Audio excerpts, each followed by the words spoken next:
Hi guys, good morning. Charot. Bitaw guys, naana pod mi diri sa Basakan guys, kay mag laag-laag na pod mi. Tapos sila papa dire guys, kay nagturtol na sila Basakan, kay nagasugod na mag-ulan-ulan ba, so gasugod na gyud sila basak guys, kay para pangbayad sa utang guys. Charot. Bitaw guys, so tulo day ni sila ga ano dire turtol. Amo ang bata guys, kay perting yun yung lipaya guys, kay kakita na pod siya og tunangan guys. Tanawa ninyo, wa yun siya nagduha-duha guys, niluksog hapon siya dira sa kabasakanan guys. Unya inig uli na sa balay, perti na po nakatulas siya mga tiil guys. Sira nagpakatos siya mga kuan kanang murag napaakot sa mga mananap ana ba, mga alamigas. Kay mao man na yang gusto guys. So sige, pasagdaan na lang yun na siya diha sa Basakan. Tan-aw pasakyon unta na siya turto, di pud siya musakay.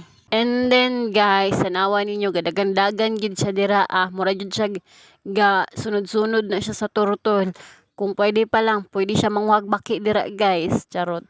Pero wala man baki pa ni nga Basakan do ana si Papa, kay wala kayo tubig. And then ambot nga nang walay baki.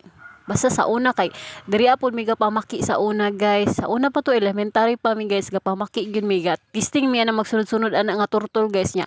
Daghan yun siya baki nga galukso-lukso guys, as in. Maong pag diri ka sa bukid mo puyo guys, daghan kay kag ma-experience nga mga kuan kanang tawag ani uy kababalaghan. Charot. OA.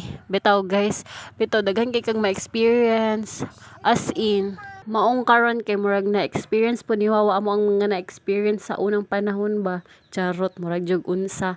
Bitaw guys, oy basta laking probinsya yun mo guys, lahi ra gyud ang new experience kasi nasa syudad maignorante gyud ka basta mato kag bukid, tapos ikaw pud nga taga bukid maignorante pud ka pag mato kag syudad. Ana lang life. Ingon ana lang gyud. Charot. Bitaw guys, so maoro to guys for today's video. Babush.